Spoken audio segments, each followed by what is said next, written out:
नमो नमः। इस वीडियो में हम सभी कक्षा षष्ठी रुचिरा भाग प्रथम के अंतिम पाठ पंचदश पाठ मातुल चंद्र का अध्ययन हम सब करेंगे इस वीडियो में। तो आइए शुरू करते हैं। पंचदशः पाठः मातुल चंद्रः। मातुल चंद्र, मातुल चंद्र ये संबोधन का शब्द है बच्चों। मातुल का अर्थ होता है मामा, मातुल का अर्थ होता है मामा, और चंद्र का होता है चंद्रमा, चंद्र का होता है चंद्रमा। तो मातुल चंद्र अर्थात चंदा मामा। तो इसको पहले सबसे पहले इसको अच्छे से पढ़ते हैं बच्चों, और आप सब भी वीडियो रिवाइंड करके इसको सुनिएगा अच्छे से। कुत आगच्छसि मातुल चंद्र, कुत्र गमिष्यसि मातुल चंद्र, अतिशय विस्तृत नीलाकाशः नैव दृश्यते क्वचिदवकाशः, कथं प्रयास्यसि मातुल चंद्र, कुत आगच्छसि मातुल चंद्र, कथमायासि न भो मम गेहं, मातुल किरसि कथं न स्नेहं, कदा गमिष्यसि मातुल चंद्र, कुत आगच्छसि मातुल चंद्र, धवलं तव चंद्रिका वितानं, तारक खचितं सित परिधानं, मह्यं दास्यसि मातुल चंद्र, कुत आगच्छसि मातुल चंद्र, त्वरित मेहि मां श्रावय गीतिं, प्रिय मातुल वर्धय मे प्रीतिं, किन्ना यास्यसि मातुल चंद्र, कुत आगच्छसि मातुल चंद्र। इसको आप कम से कम बच्चों 5 बार जरूर इसको रिवाइंड करके सुनिएगा, और उसके बाद जब आपको ये अच्छे से पढ़ना आ जाए फिर आप इसका अर्थ समझिएगा। इसको आप वीडियो रिवाइंड करके कई बार सुनिएगा बच्चों। आइए इसका अर्थ समझते हैं। मातुल चंद्र चंदा मामा। कुत आगच्छसि, कुतः, ये जो कुतः है इसमें विसर्ग का लोप हुआ है बच्चों। कुतः, कुतः का मतलब होता है कहाँ से, कहाँ से। और यहाँ पे क्या लिखा है कुत्र, कुत्र का मतलब होता है कहाँ। अब कुतः का मतलब क्या होता है कहाँ से। तो कुतः आगच्छसि, आगच्छसि आते हो, कुत आगच्छसि कहाँ से आते हो। मातुल चंद्र चंदा मामा, चंदा मामा तुम कहाँ से आते हो। कुत्र गमिष्यसि मातुल चंद्र, कुत्र का अर्थ है कहाँ, गमिष्यसि का अर्थ है बच्चों जाओगे। गमिष्यसि गम धातु में लिट लकार में प्रथम पुरुष एक वचन में बनता है बच्चों। तो गमिष्यसि, गमिष्यति, गमिष्यसि लिट लकार में मध्यम पुरुष एक वचन में बनता है बच्चों। गमिष्यति प्रथम पुरुष एक वचन में बनता है। तो गमिष्यसि का अर्थ होता है जाओगे। मातुल चंद्र का अर्थ होता है चंदा मामा, ये चंदा मामा तुम कहाँ जाओगे। ये है अतिशय विस्तृत नीला आकाश।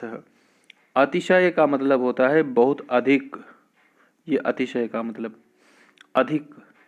विस्तृत का मतलब होता है फैला हुआ, विस्तृत। और आगे लिखा है नीला आकाश, तो नीला संधि करेंगे बच्चों आकाश। नीलाकाश में कौन कौन से दो शब्द हैं संधियुक्त, एक नीला और एक आकाश। अब इन दोनों को जोड़ देंगे तो बन जाएगा नीलाकाश, तो नीला आकाश। तो अतिशय विस्तृत नीलाकाश का अर्थ हो जाएगा यह नीला आकाश बहुत ही विस्तृत है, मतलब बहुत ही बड़ा है। नैव, नई में दो शब्द हैं, एक न एक एव, ये यहाँ पे वृद्धि संधि होती है। तो नैव, नैव का अर्थ होता है नहीं, नैव का अर्थ होता है क्या बच्चों, नहीं। नैव दृश्यते, नहीं दिखाई पड़ रहा है। क्वचिद अवकाश, क्वचित, क्वचित, क्वचित का मतलब होता है बच्चों कहीं भी, कहीं। और अवकाशः, क्वचित अवकाशः लिखा है ना, तो क्वचित अवकाशः, अवकाश का मतलब होता है खाली जगह, खाली जगह। तो क्वचित अवकाशः खाली जगह, कहीं भी खाली जगह नैव दृश्यते, नहीं दिखाई दे रहा है। कहाँ पर? आकाश में। कथम प्रयास्यसि मातुल चंद्र, कथम का अर्थ होता है बच्चों कैसे, कुतः का कहाँ से, कुत्र का कहाँ, कथम का क्या होगा कैसे, प्रयास्यसि जाओगे, मातुल चंद्र हे मातुल चंद्र, ये चंदा मामा तुम कैसे जाओगे, कुत आगच्छसि मातुल चंद्र, ये वही लाइन है कि चंदा मामा तुम कहाँ से आते हो। कथमायासि नभो मम गेहम, तो कथमायासि का अर्थ है बच्चों कथम मतलब कैसे या क्यों, आयासी, आयासी का मतलब होता है आते हो, कथमायासी क्यों आते हो, न नहीं क्यों नहीं आते हो, भो का मतलब होता है हे चंदा मामा तुम क्यों नहीं आते हो, कहाँ नहीं आते हो, मम गेहम, मम का अर्थ होता है बच्चों मेरे या मेरा, गेहम का अर्थ हो जाएगा घर, तो पूरा अर्थ हो जाएगा कि तुम मेरे घर क्यों नहीं आते हो। ये बच्चा चंदा मामा को अपने घर बुलाना चाहता है, कह रहा है कथमा आयासी न भो मम गेहम, कि मेरे घर क्यों नहीं आते हो। मातुल अर्थात मामा, कथम न स्नेहम किरसी, किरसी मतलब फैलाते हो या बिखेरते हो, मेरे ऊपर अपना स्नेह अपना प्रेम क्यों नहीं बिखेरते हो, क्यों हमारे ऊपर प्रेम क्यों नहीं दिखा रहे हो, क्यों मेरे घर नहीं आ रहे हो। कदा गमिष्यसि मातुल चंद्र, ये कदा गमिष्यसि में दो शब्द हैं बच्चों, एक कदा एक है आगमिष्यसि, कदा आगमिष्यसि, तो आगमिष्यसि है तो ये कदा गमिष्यसि संधि करने पे बनता है दीर्घ संधि में। तो कदा का मतलब होता है बच्चों कब, आगमिष्यसि का अर्थ होता है बच्चों आओगे, आओगे, तो कदा गमिष्यसि कब आओगे, मातुल चंद्र चंदा मामा, चंदा मामा तुम कब आओगे, कुत आगच्छसि मातुल चंद्र, कहाँ से आते हो चंदा मामा। बच्चों जब भी मैं यहाँ पे कुछ लिखता हूँ तो आप वीडियो को पॉज करके अपने कॉपी में जो कठिन कठिन शब्द आपको लगे उसका अर्थ लिख लिया करो, बाद में तुमको पढ़ने में एकदम आसानी होगी और समझ में भी आएगा। आगे चलते हैं, देखो धवलम तव चंद्रिका वितानम, धवलम सफेद, धवलम सफेद, तव, तव का मतलब होता है तुम्हारा, तुम्हारा, धवलम तव चंद्रिका वितानम, जो तुम्हारी चांदनी फैली हुई है वो एकदम सफेद सफेद सी फैली हुई है, आपकी चांदनी बहुत सफेद है। तारक खचितम, तारक का मतलब होता है बच्चों जिसको हम स्टार कहते हैं, तारा, तारक मतलब तारा, और खचितम का मतलब है उससे बना हुआ, तारों से बना हुआ, क्या सित परिधानम, आपका सफेद कपड़ा है, जो आपका सफेद जो आपकी सफेद चांदनी है वो तारों से जड़ी हुई है, अर्थात आसपास तारा भी वो दिख रहे हैं। मह्यम, मह्यम मतलब होता है मेरे लिए, मह्यम का अर्थ होता है मेरे लिए, ये चतुर्थी विभक्ति एक वचन है बच्चों। ये अहम का जो अहम अस्मत् का रूप हम लोग पढ़ते हैं, जैसे अहम आवाम वयम माम आवाम अस्मान मया आवाभ्याम अस्माभि मह्यम, मह्यम अर्थात मेरे लिए। दास्यसी का अर्थ है दोगे, दास्यसी लिट लकार मध्यम पुरुष एक वचन, तो दास्यसी दोगे, मह्यम दास्यसी मुझे दोगे, मातुल चंद्र चंदा मामा तुम मुझे दोगे, क्या क्या मांग रहा है बच्चा कि जो आपके पास तारों से जड़ा हुआ सफेद कपड़ा जो आप पहनते हैं क्या वो मुझे आप देंगे। कुत आगच्छसि मातुल चंद्र, हे चंदा मामा तुम कहाँ से आते हो। अंतिम ये इसकी पंक्ति है त्वरित में ही, इसमें दो शब्द हैं, एक है त्वरितम, त्वरितम का मतलब होता है तुरंत बच्चों, तुरंत। ए ही ये वहां पे जुड़ गया है, ए ही मतलब आओ। अब क्या होगा देखो ध्यान से, त्वरितम ए ही, त्वरितम ए ही मतलब तुरंत आओ, इसका अर्थ होगा जल्दी से आ जाओ। माम, माम मतलब मुझको, जैसे अहम आवाम वयम माम, माम मतलब मुझको। श्रावय गीतिम, गीतिम श्रावय और गीत को सुनाओ, तुरंत आओ और मुझे गीत सुनाओ। ये हो गया पहले लाइन का अर्थ। प्रिय मातुल प्यारे मामा, वर्धय में प्रीतिम मेरे लिए प्रेम बढ़ाओ, मेरे मुझ पर प्रेम दिखलाओ। किन्नायास्यसि, किम न आयास्यसि, ये है संधि विच्छेद इसका। तो किम न आयास्यसि क्यों नहीं आते हो या आओगे। मातुल चंद्र चंदा मामा तुम क्यों नहीं आओगे। कुत आगच्छसि मातुल चंद्र कि तुम कहाँ से आते हो। तो ये बच्चा अपने चंद्रमा से, अपने चंदा मामा से बातें कर रहा है, वही ये इस पाठ में पंचदश पाठ में है। आपको इसको अच्छे से याद करना है बच्चों, अब खूब अच्छे से गा गा के पढ़ना है और इसका अर्थ समझना है। वीडियो 2 बार अब आप इसको पीछे करके देखेंगे तो आपको अच्छे से समझ में आ भी जाएगा। तो आइए चलते हैं, इसका अभ्यास भी कर लेते हैं बच्चों इसी वीडियो में। बहुत ही सरल है, इसलिए हम सोच रहे हैं कि अभ्यास भी इसी में करा दें। पहला प्रश्न है, बाल गीतम स अभिनयम सस्वरम गायत। इस बाल गीत को अभिनय करते हुए सस्वर गाइए, तो इसको गाइएगा आप। अब पद्यांशान योजयत, ये द्वितीय प्रश्न है कि पद्यों के अंश को जोड़िए।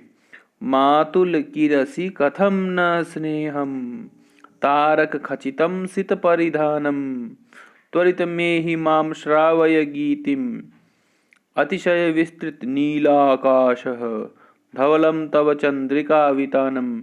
आपको भी ऐसे याद होना चाहिए जिससे कि आप इसको बहुत ही आसानी से मिला पाएंगे। जब बार बार पढ़ेंगे तो अपने आप याद हो जाते हैं, तो इसको आप मिला लेंगे ऐसे ही।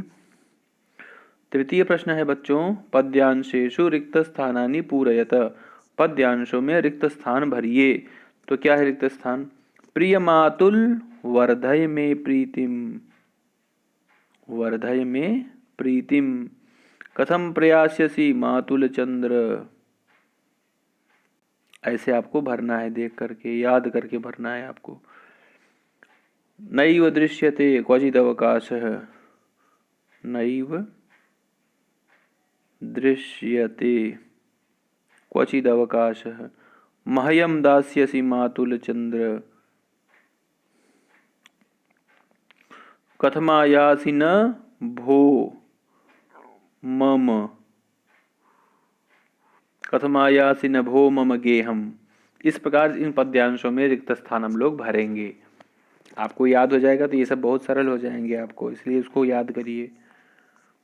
ये चतुर्थ प्रश्न है, प्रश्न नाम उत्तराणि लिखता, प्रश्नों के उत्तर लिखिए। अस्मिन् पाठे कः मातुलः, अस्मिन् पाठे चंद्रः मातुलः, चंद्रः मातुलः। नीला आकाशः, नीला आकाशः कीदृशः अस्ति, अतिशय विस्तृतः, अतिशय विस्तृतः अर्थात बहुत ही फैला हुआ,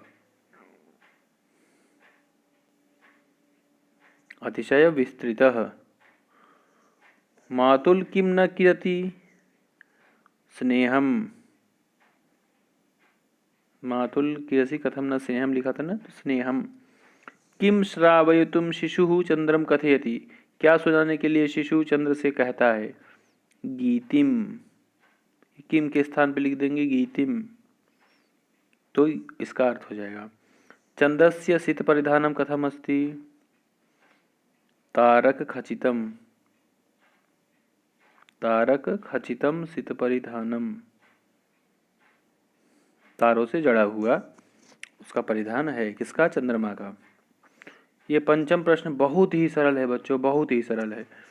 ये चंद्र, चंद्र को संबोधन में क्या करते हैं, केवल विसर्ग हटा देते हैं तो चंद्र बचता है। जिसे बालका बालको बालका हम लोग पढ़ते हैं ना शब्द रूप, लेकिन संबोधन में क्या होता है, हे बालक, हे बालकः नहीं होता, हे बालक। और जब प्रथमा विभक्ति में क्या होता है, बालकः बालको बालकाः।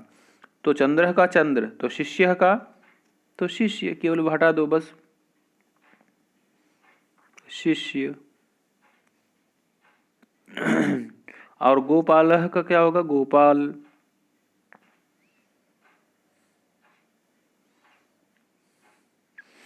वैसे ही बालिका का बालिके, तो प्रियंवदा का प्रियंवदे, ये भी संबोधन है, प्रियंवदा का प्रियंवदे, लता का लते, इस प्रकार। फिर आगे देखिए, फलम का फल, तो मित्रम का मित्र, पुस्तकम का पुस्तक, रवि का रवे, तो मुनि का मुने, यह भी संबोधन है।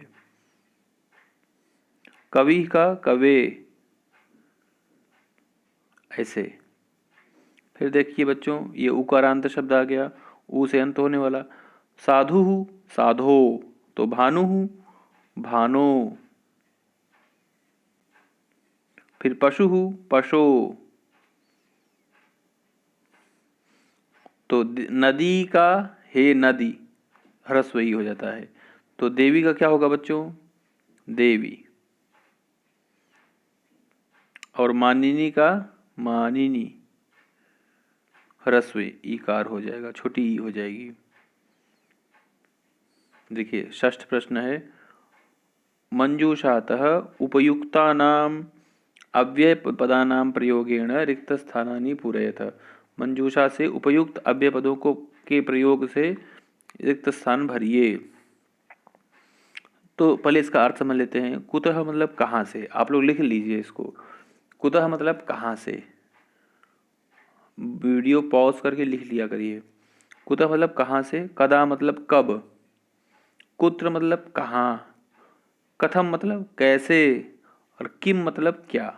एक बार फिर से बोल दे रहा हूँ, कुतः कहाँ से, कदा कब, कुत्र कहाँ, कथम कैसे, किम क्या। इस प्रकार आप इसको अब भरेंगे। जगन्नाथपुरी अस्ति, जगन्नाथपुरी है, तो यहाँ पे हम भर देंगे कुत्र। जगन्नाथपुरी कुत्र अस्ति, अर्थात जगन्नाथपुरी कहाँ है। त्वं कदा पुरीं गमिष्यसि, कदा पुरीं गमिष्यसि, तुम कब पुरी जाओगे। गंगा नदी कुतः प्रवहति, गंगा नदी कहाँ से बहती हैं। तव स्वास्थ्यम कथम अस्ति, तुम्हारा स्वास्थ्य कैसा है। वर्षा काले मयूराः किम कुर्वन्ति। इस प्रकार ये अव्यय पद इसमें हम भर देंगे, तो ये सारे के सारे प्रश्न बन जाएंगे। देखिए सब में प्रश्नों को प्रश्नवाचक चिन्ह लगा हुआ है अंतिम में। सप्तम प्रश्न है बच्चों, तत्सम शब्दान लिखत, अर्थात इसका संस्कृत पद लिखिए। तो मामा को क्या कहते हैं, मातुलः, मातुलः। मोर को मयूरः, तारा को तारकम, कोयल को कोकिलः, पिकः भी कहते हैं बच्चों। कबूतर को कपोतः। ये इसका तत्सम शब्द हो जाएगा। वीडियो पॉज करिए, लिखिए। यहाँ पे समाप्त होता है बच्चों आपका ये पूरा पाठ। यहाँ पर हमारा रुचिरा भाग प्रथम भी समाप्त होता है। देखने के लिए धन्यवाद।